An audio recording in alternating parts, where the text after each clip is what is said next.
বিসমিল্লাহির রহমানির রহিম। আসসালামু আলাইকুম। মিরাজ লার্নিং পয়েন্টের পক্ষ থেকে সবাইকে শুভেচ্ছা ও স্বাগতম। আজকে আমি আলোচনা করব দ্য প্লেনস বা সমতলের লেকচার 2 নিয়ে।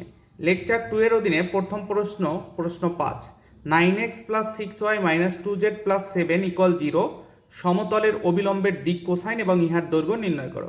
তাহলে এটা কিন্তু আমাদের সমতলের সমীকরণ। এই সমতলের অবিলম্বের দিক কোসাইন বের করতে হবে, তারপরে দ্বিতীয় অংশে আমাদের দৈর্ঘ্য নির্ণয় করতে হবে। তাহলে চলুন আমরা এই সমতলের অবিলম্বের দিক কোসাইন কিভাবে বের করব সেটার সমাধান দেখি। তাহলে সলিউশন, ফার্স্টে আমরা কি করলাম, ফার্স্টে আমরা সমতলের সমীকরণটা লিখে নিলাম। এর পরের লাইনে আমরা কি করব, এর পরের লাইনে আমরা 9x plus 6y minus 2z এটাকে বাম পক্ষে রেখে প্লাস 7টাকে আমরা ডান পক্ষে পক্ষান্তর করব। তাহলে কি হবে, মাইনাস 7। এই লাইনটা কিন্তু এখানে করা হয় না, ইচ্ছা করলে আপনি করতে পারেন, ঠিক আছে। এরপরে আমরা দিক কোসাইন নির্ণয় করার জন্য কাজ করব। তাহলে ফার্স্টে আমরা কি করব, এই যে 9xটা উপরে লিখব, তারপরে ডিভাইডেড বাই এই যে বর্গমূল দিব। বর্গমূল দেওয়ার পরে এইখানে যে এক্সের সহগটা আছে সেটার স্কোয়ার হবে। এক্সের সহগ কত, 9, তাহলে 9-এর স্কোয়ার, মাঝখানে প্লাস ওয়াইয়ের সহগ কত, 6, তারপরে হবে কি 6-এর স্কোয়ার প্লাস জেডের সহগের স্কোয়ার, তাহলে জেডের সহগ কত, -2 স্কোয়ার। তো তারপরে প্লাস 6y এর ক্ষেত্রেও সেম কাজ, 6y উপরে লিখে বর্গমূল x এর সহগের স্কোয়ার প্লাস y এর সহগের স্কোয়ার প্লাস z এর সহগের স্কোয়ার, তারপরে প্লাস। এখন এইখানে আমরা প্লাস দিয়েছি, ইচ্ছা এইখানে যেহেতু মাইনাস আছে তাহলে মাইনাস দিব, এখানে প্লাস হবে না, মাইনাস। তাহলে -2z ডিভাইডেড বাই কি বর্গমূল x এর সহগের স্কোয়ার প্লাস y এর সহগের স্কোয়ার প্লাস z এর সহগের স্কোয়ার, ঠিক আছে। তারপরে ইকুয়াল মাইনাস কি হবে, এই যে 7 আছে 7টা হবে, তারপরে সে আগের মতোই বর্গমূল x এর সহগের স্কোয়ার প্লাস y এর সহগের স্কোয়ার প্লাস z এর সহগের স্কোয়ার, ঠিক আছে। আশা করি এই লাইনটা আপনাদের ক্লিয়ার হওয়ার কথা। তো তারপরে আমরা কি করেছি দেখুন, এই যে এখানে এই লাইনটা করেছি, করার পরে এখানে 9x আছে, 9x লিখলাম, তারপরে ডিভাইডেড বাই বর্গমূল। তাহলে 9কে যদি স্কোয়ার করি তাহলে কত হবে, 81, প্লাস 6কে স্কোয়ার করলে কি হবে 36, আর -2কে যদি স্কোয়ার করি তাহলে কি +4, প্লাস 6y ডিভাইডেড বাই এখানে একই কাজ, তারপরে -2z ডিভাইডেড বাই এখানেও কিন্তু আমাদের সেম কাজ, ঠিক আছে। বর্গমূলের ভিতরে আমরা 9কে স্কোয়ার করেছি, 6কে স্কোয়ার করেছি এবং -2কে স্কোয়ার করলে এটা আসে, ইকুয়াল -7 ডিভাইডেড বাই এখানেও আমরা একই কাজ করেছি। তো এখন এর পরের লাইনে বা 9x ডিভাইডেড বাই, এখন এইখানে যদি 81, 36, 4 যোগ করি তাহলে কত হবে 121, তাহলে square root 121 plus 6y divided by square root 121, এখানেও যোগ করলে 121 আসবে, -2z ডিভাইডেড বাই এখানেও যোগ করলে 121 ইকুয়াল -7 ডিভাইডেড বাই এখানেও কি আসবে বর্গমূল 121। তো তারপরে বা 9x ডিভাইডেড বাই 11, তার মানে 121-এর বর্গমূল হচ্ছে 11 plus 6y divided by 11 -2z divided by কি হবে 11 ইকুয়াল -7 ডিভাইডেড বাই কি 11। তো তারপরে এই লাইন থেকে এই লাইনে এসে আমরা কি করেছি, এই লাইনটাকে আমরা মাইনাস সাইন দ্বারা গুণ করেছি, অর্থাৎ -1 দ্বারা গুণ করেছি। তাহলে এটা কি হবে, এটা প্লাসে আছে, এটা মাইনাস হয়ে যাবে, -1 দ্বারা গুণ করলে -9x ডিভাইডেড বাই 11, এখানে মাইনাস দ্বারা গুণ করলে কি হবে, প্লাসে মাইনাসে -6y ডিভাইডেড বাই 11, এখানে মাইনাস আছে, মাইনাস দ্বারা গুণ করলে কি হবে প্লাস হয়ে যাবে, plus 2z divided by 11 equal এখানে মাইনাস দ্বারা গুণ করলে কি হবে 7 ডিভাইডেড বাই 11। তাহলে দেখুন এইখানে কিন্তু আমাদের এই যে সমীকরণ থেকেও দিক কোসাইন বের করা যাবে, এই সমীকরণ থেকেও দিক কোসাইন বের করা যাবে, ঠিক আছে। তাহলে দেখুন সমতলের অবিলম্বের দিক কোসাইন, আমরা এই লাইনটা আগে আসি। তাহলে দিক কোসাইন এই যে এক্স এর সহগ যেটা আমরা পেয়েছি সেটা 9 ডিভাইডেড বাই 11, ওয়াই এর সহগ যেটা পেয়েছি সেটা 6 ডিভাইডেড বাই 11, জেড এর সহগ যেটা পেয়েছি সেটা -2 ডিভাইডেড বাই 11। অথবা আমরা এটাকেও নিতে পারি -9 ডিভাইডেড বাই 11 -6 ডিভাইডেড বাই 11, তারপরে হবে +2 ডিভাইডেড বাই 11, আর ইহার দৈর্ঘ্য হবে কি, এই দৈর্ঘ্য হবে 7 ডিভাইডেড বাই 11। এখন অনেকে প্রশ্ন করতে পারেন -7/11 কেন বললেন না? আসলে দৈর্ঘ্য কখনো ঋণাত্মক হয় না, যার কারণে ঋণাত্মক যদি আসো সেক্ষেত্রে আমাদের কি অবশ্যই সেটাকে মডুলাস করে ধনাত্মকে লিখতে হবে। আশা করি ক্লিয়ার। তো আমরা যারা দিক কোসাইন ষষ্ঠ অধ্যায়ে পড়েছি তারা আসলে বিষয়টা ক্লিয়ার হয়ে যাওয়ার কথা। এখন আমরা একটু বিষয় ক্লিয়ার করি। এখন এই অঙ্কটা আমরা যে ষষ্ঠ অধ্যায়ে যে সূত্র দেখেছিলাম দিক কোসাইনের, সেই সূত্র দিয়ে দিক কোসাইন বের করা যেত না? হ্যাঁ, অবশ্যই করা যেত। তাহলে দেখুন আমাদের সমতলটা কি ছিল? আমাদের সমতলটা ছিল এরকমের, 9x + 6y - 2z + 7 = 0। আর সমতলের আদর্শ আকার বা সাধারণ আকার কি? ax + by + cz + d = কি? 0। এখন এই দুইটা সমীকরণ যদি আমি কম্পেয়ার করি তাহলে এ সমান কি হবে? 9, কারণ এক্স এর সহগ এখানে এ, এক্স এর সহগ এখানে 9, এ সমান 9। আবার বি সমান কি লিখতে পারি? ওয়াই এর সহগ বি, ওয়াই এর সহগ 6, তাহলে বি সমান 6, সি সমান -2 আর ডি সমান হচ্ছে কি 7। তাহলে ডি এর মানটা কিন্তু আমাদের লাগবে না, ঠিক আছে? ডি এর মানটার প্রয়োজন নেই। এখন আমরা ষষ্ঠ অধ্যায়ে অবিলম্বের দিক কোসাইন অর্থাৎ দিক কোসাইন বের করছি কিভাবে? তাহলে এই এ বি সি এগুলা কি দিক অনুপাত। তাহলে দিক কোসাইন বের করার সূত্র ছিল কয়টা? সূত্র ছিল হচ্ছে আমাদের দুইটা। একটা ছিল এরকমের, a / a² + b² + c², comma b / a² + b² + c², comma c / a² + b² + c²। ঠিক আছে, এটা একটা সূত্র ছিল। আর একটা সূত্র অথবা বা -a / a² √a² + b² + c², comma -b / a² √a² + b² + c²,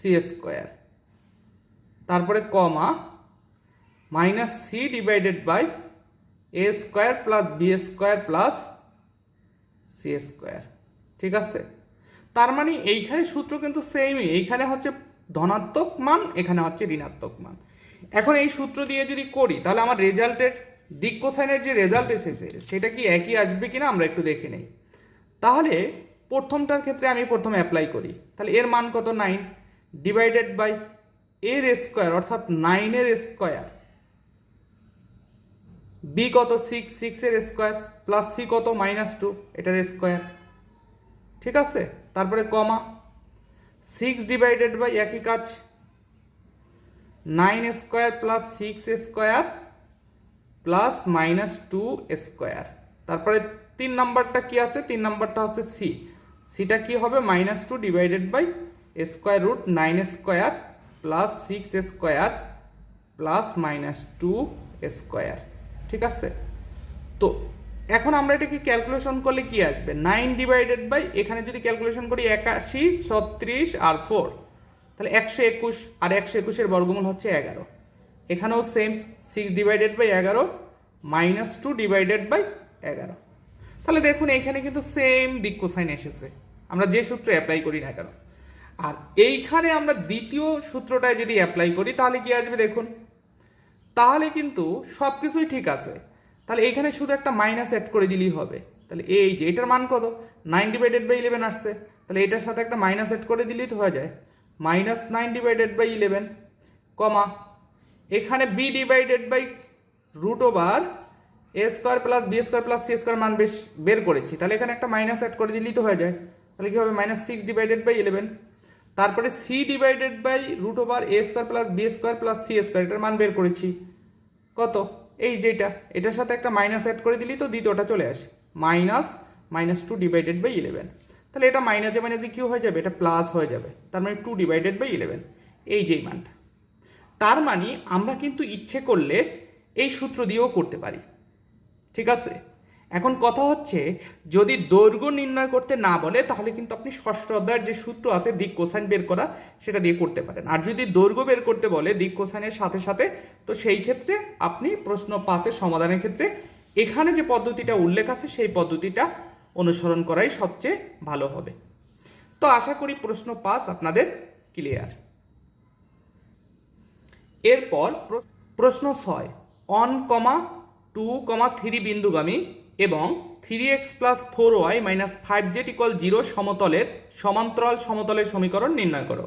তাহলে আমরা আগে একটু প্রশ্ন বোঝার ট্রাই করি। তাহলে আমাদের প্রশ্নে কি দেওয়া আছে? একটা বিন্দু দেওয়া আছে 1 2 3, একটা বিন্দু দেওয়া আছে এবং একটা সমতলের সমীকরণ দেওয়া আছে 3x + 4y - 5z = কি 0, এই যেটা। এখন আমাকে এই সমতলের, এই যে সমতল যেটা দেওয়া আছে সেই সমতলের সমান্তরাল সমতলের সমীকরণ নির্ণয় করতে বলছে।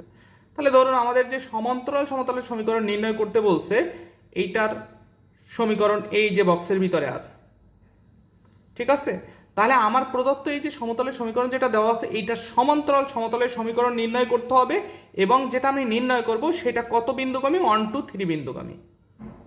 তাহলে আমরা কিন্তু সূত্রে দেখেছি, আমরা যদি একটু সূত্রের দিকে যাই অর্থাৎ লেকচার 1-এ যদি যাই তাহলে 11 নম্বরে একটা সূত্র দেখেছিলাম যে একটা সমতলের সমীকরণ যদি দেওয়া থাকে x + by + cz + d = 0, এটা যদি সমতল হয় তাহলে এই সমতলের সমান্তরাল সমতলের সমীকরণ বের করার একটা সূত্র আছে। সমতলের সমান্তরাল সমতলের সমীকরণ। তাহলে সূত্রটা কি? ax + by + cz, এই যে এইটুকু আসবে, ডিটা আসবে না, প্লাস এখানে কি অ্যাড হবে? কে। এটা হচ্ছে আমাদের সূত্র যেটা আমরা লেকচার 1-এ 11 নম্বর সূত্রে দেখেছি। তাহলে এখন যেহেতু আমার এখানে হচ্ছে সমতল, এই সমতলের সমান্তরাল, তাহলে আমরা মানে এই সমতলের সমান্তরাল সমতলের সমীকরণ চাইছে, তাহলে এইটার সমান্তরাল সমতল আমাদের বের করতে হবে। তাহলে আমার এখানে তাহলে কি হবে? এই যে সমীকরণটার সাথে আমরা কি যোগ করব? কে যোগ করে দিব। তাহলে 3x + 4y - 5z + কি কে = 0। আর এই যে সমীকরণটা, এই সমীকরণটাই হবে হচ্ছে আমার এই যে প্রদত্ত যে কোশ্চেনে যেটা দেওয়া আছে সমতলটা, সেই সমতলের কি সমান্তরাল সমতলের সমীকরণ, যেটা আমাদের কত বিন্দুগামী? এই যে 1 2 3 বিন্দুগামী। আশা করি প্রশ্নটা ক্লিয়ার। তো তাহলে দেখুন আমরা সমাধানটা দেখি।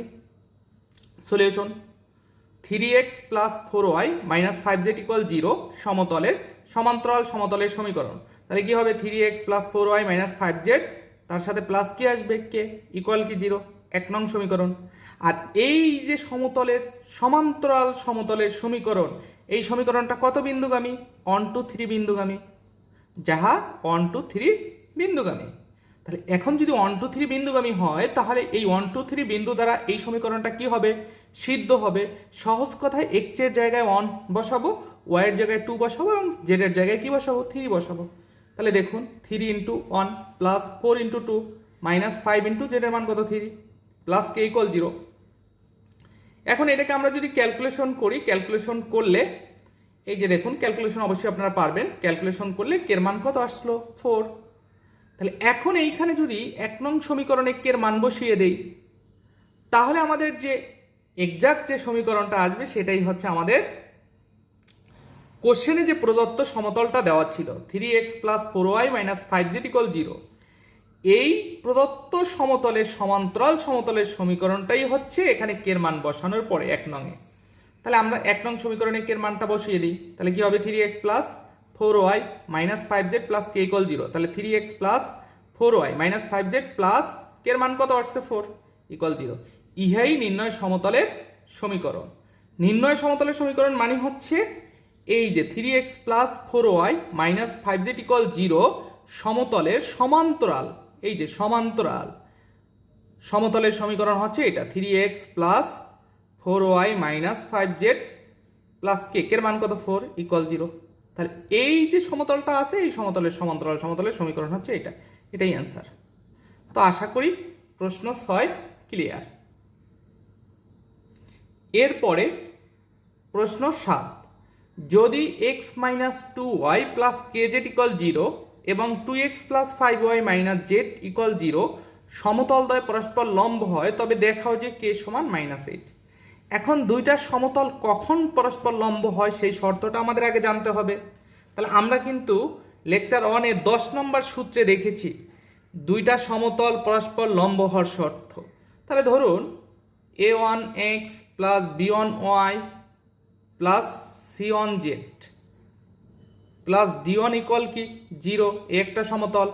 আর একটা সমতল হচ্ছে a2x plus b2y plus c2z plus d2 equal 0, এই দুইটা সমতল কখন পরস্পর লম্ব হবে? তখন যখন এখানে x এর সহগ a1, এখানে x এর দ্বিতীয় সমীকরণে x এর সহগ কত a2 প্লাস b1 b2 অর্থাৎ y এর সহগ প্লাস c1 c2 z এর সহগ ইকুয়াল যদি 0 হয়, তখন আমাদের এই যে দুইটা সমতল আছে সমতলের সমীকরণে এই দুইটা পরস্পর কি হবে? লম্ব হবে। তাহলে এই সূত্র ধরে হচ্ছে আমরা কের মানটা বের করে ফেলবো। তাহলে কের মানটা কত হলে এই সমতলদ্বয় পরস্পর লম্ব হবে? তাহলে দেখুন সলিউশন। ধরি x minus 2y plus kz equal 0 এবং 2x plus 5y minus Z equal 0 সমতলদ্বয় পরস্পর লম্ব হয়, তবে a1 into a2 plus b1 b2 plus c1 c2 equal কি 0 হবে। তাহলে আমরা কিন্তু শর্তটা লিখে নিয়েছি, ঠিক আছে, আমাদের যে সূত্র ছিল। তাহলে a1 বলতে এখানে কত 1, b1 বলতে কত -2, c1 বলতে কত k, সেটা লিখলাম a1, b1, c1 সমান কি 1 -2k। আর a2 বলতে কত 2, b2 বলতে কত 5 এবং c2 বলতে কত -1। তাহলে a2, b2, c2 সমান 2 5 -1। তাহলে এখন আমাদের যে শর্ত ছিল সেই শর্ত অনুসারে আমরা এই যে শর্তে আমরা কি বসাবো? a1 b1 তারপরে হচ্ছে c1 a2 b2 c2 এগুলোর মান বসাবো। তাহলে এখন a1 into a2 b1 b2 plus c1 c2 equal 0। তাহলে এখন মান বসিয়ে দিব। a1 এর মান কত 1 ইন্টু a2 এর মান কত 2 প্লাস b1 এর মান -2 ইন্টু b2 এর মান হচ্ছে কত 5 প্লাস k, c1 এর মান হচ্ছে কত k ইন্টু c2 এর মান হচ্ছে -1 ইকুয়াল 0। তো এখন এটাকে ক্যালকুলেশন করলে কের মান কত আসবে? কের মান কিন্তু -8 আসে। কত আসে? -8। তাহলে আমরা যদি কের মান -8 বসিয়ে আমরা যদি ক্যালকুলেশন করি, তাহলে কিন্তু এই শর্ত যেটা দেওয়া ছিল সেই শর্তের মান কিন্তু আমরা 0 পাবো। অর্থাৎ আমাদের প্রদত্ত যে সমতলের সমীকরণ দুইটা দেওয়া আছে সেই সমতল দুইটা পরস্পর লম্ব হবে যখন কের মান কি হবে? -8 হবে। কারণ এখানে কে কোন পজিশনে আছে? প্রথম যে সমতলের সমীকরণটা দেওয়া আছে সেইখানে জেড এর সহগ কে উল্লেখ আছে। তাহলে এই জেড এর সহগটা যদি -8 হয়, তখন এই দুইটা সমতল পরস্পর কি হবে? লম্ব হবে। তখন a1 এর সহগ হবে কি 1, a2 b1 এর সহগ কত -2, c1 এর সহগ কত -8 হবে তখন। আর a2 এর সহগ কত 2, b2 এর সহগ কত 5, c2 এর সহগ কত -1। তো তখন ওই মানগুলো যদি এইখানে আমরা বসাই তাহলে কিন্তু এটা সমান কি পাবো? 0 পাবো, ঠিক আছে। তাহলে আমরা কের মান যদি -8 হয় তাহলে সমতলদ্বয় পরস্পর লম্ব হবে। তাহলে এখানে কের মান দেখাইতে বলছে যে পরস্পর লম্ব হলে কে ইকুয়াল কি হবে? -8 হবে, এটা দেখাতে বলছে। সুতরাং কে সমান -8 দেখানো হলো। তো আশা করি প্রশ্ন 7 আপনাদের ক্লিয়ার।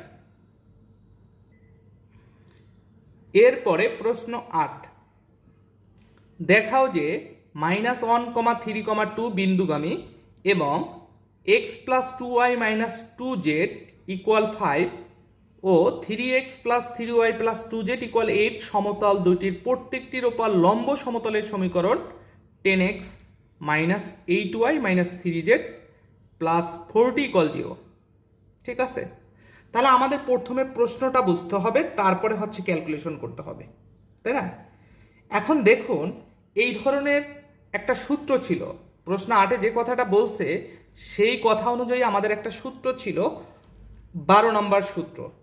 সূত্রটা এরকমের ছিল x1, y1, z1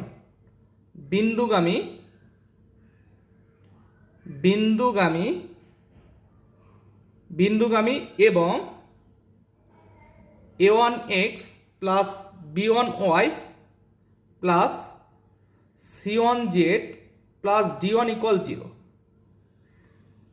ও a2x plus b2y plus c2z plus d2 equal কি 0। সমতলদ্বয়ের ওপর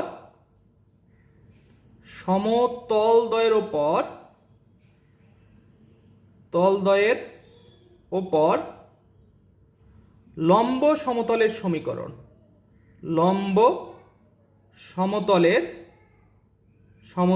সমীকরণ বের করার সূত্র কি? সমতলের সমীকরণ বের করার সূত্র হচ্ছে এরকমের, ঠিক আছে?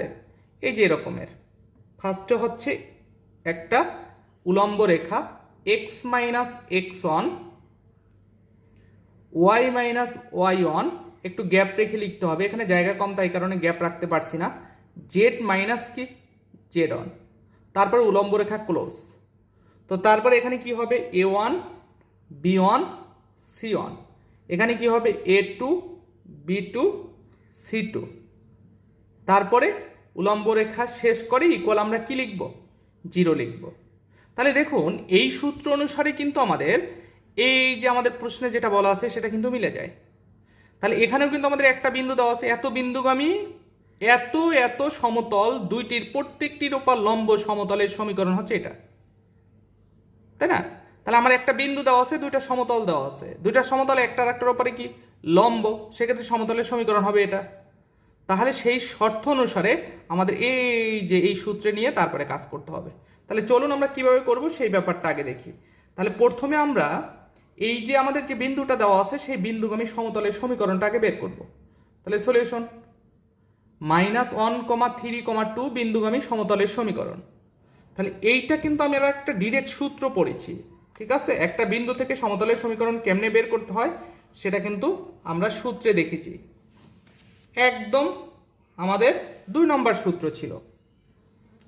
সূত্রটা ছিল এরকমের x1, y1, z1 বিন্দুগামী সমতলের সমীকরণ, তাই না? তাহলে সূত্রটা কি ছিল? সূত্রটা ছিল এরকমের a into X minus X one plus B into Y minus Y one plus C into কি Z minus Z one equal কি 0। এটা ছিল সূত্র। তাহলে আমরা এইখানে যেটা লিখেছি -1,3,2 বিন্দুগামী সমতলের সমীকরণ a into X minus X one plus B into Y minus Y one plus C into Z minus Z one equal 0, এটা কিন্তু মূলত মূল সূত্রটা লিখেছি। আপনি যখন সলিউশন করবেন ম্যাথটার তখন এই লাইনটা না লিখলেও হবে, ডিরেক্ট এই লাইন লিখলেও চলবে। তারপরে কি করেছি বা a ইন্টু এক্স, এখন এই এক্স অনের জায়গায় আমরা কি বসিয়েছি -1, তাহলে মাইনাস মাইনাস কি হয়ে যাবে +1 plus B into Y minus Y অনের মান কত 3 plus C into Z minus Z অনের মান কত 2 ইকুয়াল 0। আর যেখানে এখানে এ বি সি, এই এ বি সি গুলো হচ্ছে সমতলের অবিলম্বের দিক অনুপাত, এটাকে আমরা 1 নং সমীকরণ ধরলাম, ঠিক আছে? তো আমরা যে সমতলের সমীকরণটা বের করব তার কিন্তু একটা স্টেপ আমরা করে ফেলেছি, ঠিক আছে? তাহলে এই যে 1 নম্বর সমতলটা কোন দুইটা সমতলের উপর লম্ব? এক সমতলটা আমাদের প্রদত্ত যে কোশ্চেনে যে দুইটা সমতল দেওয়া আছে তার উপরে পরস্পর লম্ব, সেই কথাটাই আমরা লিখেছি। এক সমতল x plus 2y minus 2z equal 5 ও 3x plus 3y plus 2z equal 8 সমতল দুটি প্রত্যেকটির উপর কি লম্ব। তাহলে এক সমতল যদি এই দুইটা সমতল দুইটির প্রত্যেকটির উপর লম্ব হয় তাহলে আমাদের এই এক সমতলের যে অবিলম্বের দিক অনুপাত আছে এ বি সি, এই এ বি সি দ্বারা এই দুইটা সমীকরণ কি হবে সিদ্ধ হবে। তাহলে দেখুন সেটা কি করব আমরা কিভাবে, তাহলে এক্স এর স্থলে এ বসাবো, ওয়াই এর স্থলে বি বসাবো এবং জেড এর স্থলে কি সি বসাবো। তাহলে সমীকরণ দুটা কি হবে এ plus 2b minus 2c equal, এই যে কনস্ট্যান্টটা তখন আর থাকবে না, অবিলম্বের দিক অনুপাতের মান যখন বসাবো তখন আর কনস্ট্যান্ট আমরা লিখবো না, সেখানে আমরা কি করে দিব 0। তারপরে 3a এক্স এর স্থলে plus 3b plus 2c equal কি 0। তাহলে এটা 2, এটা কি 3। আশা করি এ পর্যন্ত ক্লিয়ার। তো এখন আমরা কি করব, এখন আমরা যে কাজটা করব সেটা হচ্ছে এখন 1, 2 ও 3 হতে a, b, c অপসরণ করে পাই। কি অপসরণ করব? a, b, c অপসরণ করে পাই। তাহলে অপসরণ কেমনে করব? x প্লাস, এই যে দেখুন এখানে আমাদের 1 নং সমীকরণে এ যদি অপসরণ করি তাহলে কি থাকবে? x plus 1। y কে অপসরণ, এই b কে অপসরণ করলে কি থাকবে? y minus 3। c কে অপসরণ করলে কি থাকবে? z minus 2। তাহলে দেখুন সেটাই লিখেছি আমরা প্রথম সারি বরাবর। তো তারপরে 2 থেকে যদি a b c অপসরণ করি তাহলে এখানে a অপসরণ করলে কি হবে? 1, b অপসরণ করলে 2, c অপসরণ করলে -2, যেটা দ্বিতীয় সারি বরাবর লিখেছি। তারপরে তৃতীয় সমীকরণে a b c অপসরণ করলে এখানে 3, এখানে 3, এখানে 2, 3, 3, 2 ইকুয়াল কি 0। আশা করি এ পর্যন্ত ক্লিয়ার হয়ে যাওয়ার কথা। তো তারপরে আমরা নির্ণয়কের বিস্তৃতি করেছি। তাহলে প্রথমটা কি হবে? প্লাস চিহ্ন x প্লাস 1। তাহলে x প্রথম সারি বরাবর নির্ণয়কের বিস্তৃতি করব। তাহলে x প্লাস 1 নিলাম, তাহলে চিহ্নটা এখানে কি হবে? প্লাস, যেহেতু এটা 3/3 ক্রমের নির্ণয়কের বিস্তৃতি। ঠিক আছে, তাহলে প্রথমটা প্লাস, পরেরটা মাইনাস, পরেরটা কি প্লাস, চিহ্ন আর কি। তাহলে x প্লাস 1, এটার চিহ্ন প্লাস। তো x প্লাস 1 এর কলামবাদ সারিবাদ থাকবে কি? 2, 3, -2, 2। তাহলে 2 দ্বারা 2 কে গুণ করতে হবে, তাহলে 2 দুগুণে কত? 4। সূত্রের মাইনাস 3 দ্বারা -2 কে যদি গুণ করি তাহলে কত হবে? -6। তারপরে চিহ্ন কি হবে? মাইনাস y মাইনাস 3 ইন্টু, তাহলে y মাইনাস 3 কলামবাদ সারিবাদ থাকবে কি? 1, 3, -2, 2। তাহলে 1 দ্বারা 2 কে গুণ করতে হবে 2, সূত্রের মাইনাস 3 আর হচ্ছে -2 কত হবে? -6। তারপরে চিহ্ন হচ্ছে কি হবে? Plus z minus 2। তাহলে z মাইনাস 2 এর কলামবাদ সারিবাদ থাকবে কি? 1, 3, 2, 3। তাহলে 1 এর সাথে 3 গুণ, কত হবে? 3। সূত্রের মাইনাস 3 দ্বারা 2 কে গুণ করলে কত হবে? 3 দুগুণে 6, 6 ইকুয়াল 0। তো তারপরে এখানে মাইনাসে মাইনাসে কি হয়ে যাবে? প্লাস 4 প্লাস 6 মানে হচ্ছে 10 ইন্টু x প্লাস 1 মাইনাস, এখানে আমরা যদি ক্যালকুলেশন করি তাহলে কি হবে? 2 মাইনাসে মাইনাসে প্লাস 6, তার মানে 8 ইন্টু y মাইনাস 3। তারপরে 3 মাইনাস 6, তাহলে এখানে -3 হবে, আর 3 মাইনাসে এবং এইখানে প্লাস, প্লাসে মাইনাসে -3 ইন্টু z মাইনাস 2। তো এখন এখানে 10 দ্বারা গুণ করে দিব, এখানে -8 দ্বারা গুণ করে দিব, এখানে -3 দ্বারা গুণ করলে এই যে এই লাইনটা আসবে। তো তারপরে আমরা একটু যদি ক্যালকুলেশন করি তাহলে 10x minus 8y minus 3z plus 40 equal 0। এটাই আমাদের দেখাতে বলছে লম্ব সমতলের সমীকরণ, সুতরাং দেখানো হলো। এটাই হচ্ছে আমাদের প্রমাণ। তো এখন প্রশ্ন হচ্ছে, যে প্রশ্ন 8-এর প্রথমে আপনি যে সূত্রটা দেখিয়েছেন সেই সূত্রটা ঠিকই অ্যাপ্লাই করেছেন বা সেই নিয়মেই করেছেন, কিন্তু সূত্রটা হুবহু তো অ্যাপ্লাই করলেন না। আমরা যদি ওই সূত্র দ্বারা অঙ্কটা করতাম তাহলে কি হতো না? তাহলে সূত্রটা কেমন ছিল আমরা একটু আসি। এই যে দেখুন সূত্রটা ছিল আমার এইটা, একটা বিন্দুগামী এবং একটা সমতল আর একটা সমতলের ওপরে যদি লম্ব হয় সেক্ষেত্রে সমতলের সমীকরণ নির্ণয়ের সূত্র হচ্ছে এটা। এই যে উলম্ব রেখা ক্লোজ করে ইকুয়াল 0 লিখব। তাহলে এই সূত্র ধরে কি আমি ক্যালকুলেশন করলে সমাধান হতো না? অবশ্যই হতো, কেন হতো না? দেখুন এইখানে তাহলে আমার বিন্দু কি ছিল কোশ্চেনে? বিন্দুটা ছিল, একটা ছিল -1, 3, 2, এত বিন্দুগামী। তাহলে সমতল কি ছিল? x plus 2y minus 2z equal 5। আর একটা সমতল কি ছিল? 3x plus 3y plus 2z equal কি 8। ঠিক আছে, তাহলে এইখানে আমরা প্রদত্ত সমতলের যে সাধারণ আকার আছে সেটার সাথে যদি কম্পেয়ার করি তাহলে এর মান কত আসবে? 3। সরি, এখানে এর মান না, এই যে এই সমীকরণটার সাথে যদি আমরা কম্পেয়ার করি তাহলে x এর সহগ কত? a2। তাহলে a2 সমান কত আসবে? 3। এখানে b2 সমান কত আসবে? 3। আর c2 সমান কত আসবে? 2। তারপরে প্রথম সমীকরণের সাথে যদি আমরা কম্পেয়ার করি তাহলে a1 এর মান কত আসবে? 1।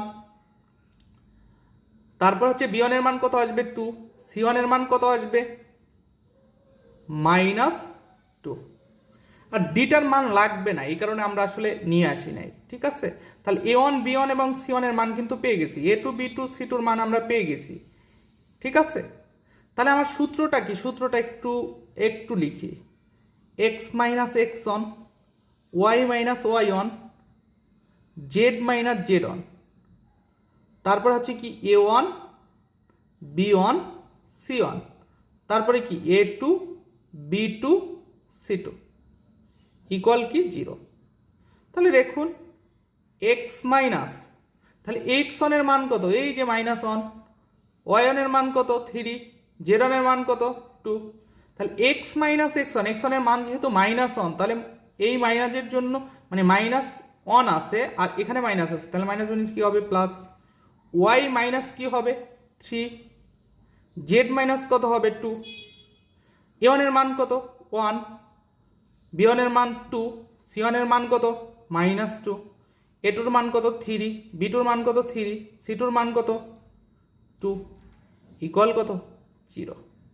তাহলে কম্পেয়ার করি, আমরা যে এতক্ষণ করছি এটার সাথে যে এইটা কম্পেয়ার করি, এই সমীকরণটা x+1, এখানে x+1, y -3, z -2, 1 2 -2, 3 3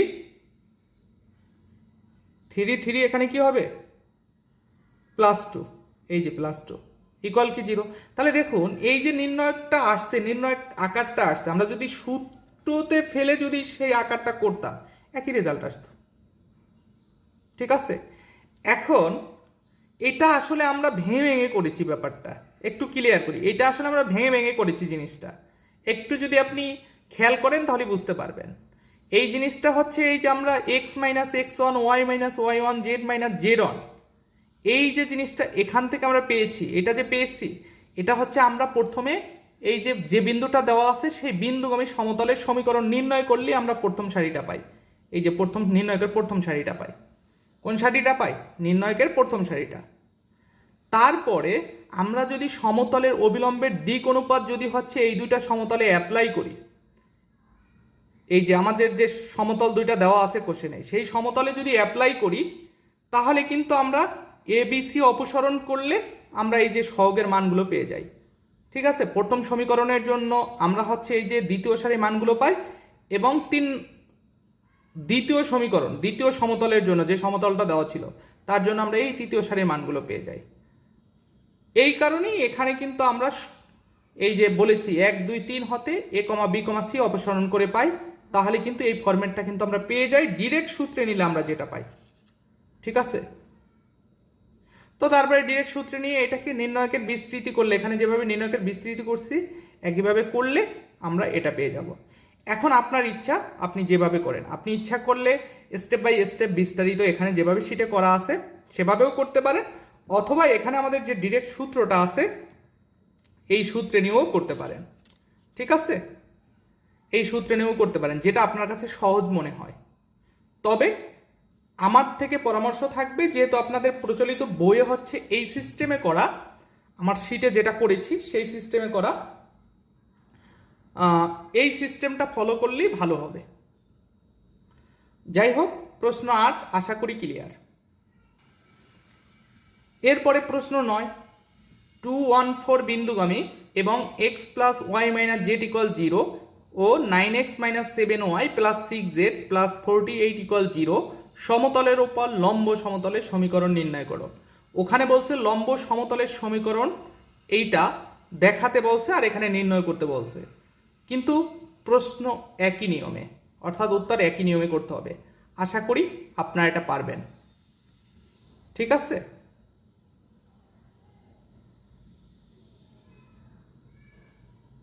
তাহলে আমাদের অ্যান্সার আসছে কত? x + 15y + 16z - 81 = 0, এটাই অ্যান্সার। এখন এখানে তো হচ্ছে আমরা বিস্তারিত করেছি ভেঙে ভেঙে, তাহলে আমরা সূত্র ধরেও ডিরেক্ট করতে পারি। এখানে যে আমাদের সূত্রটা দেওয়া ছিল এই সূত্র অনুসারেও কিন্তু করতে পারতাম। তাহলে আমার এখানে বিন্দু কি ছিল? প্রশ্নে বিন্দু কি ছিল? 2 1 4, আর সমতল কি ছিল? একটা ছিল x + y - z = 0, আর একটা কি ছিল? 9x - 7y + 6z + 48 = 0, এই যে দুইটা সমতল ছিল। ঠিক আছে, তাহলে এইটা কিসের মান? x1 এর মান, এইটা কিসের মান? y1 এর মান, এটা কিসের মান? z1 এর মান।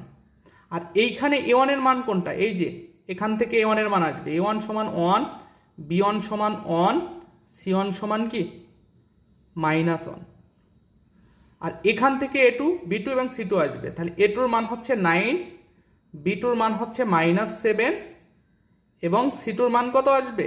সি টুর মান আসবে হচ্ছে 6। ঠিক আছে, তাহলে আমার সূত্র কি ছিল?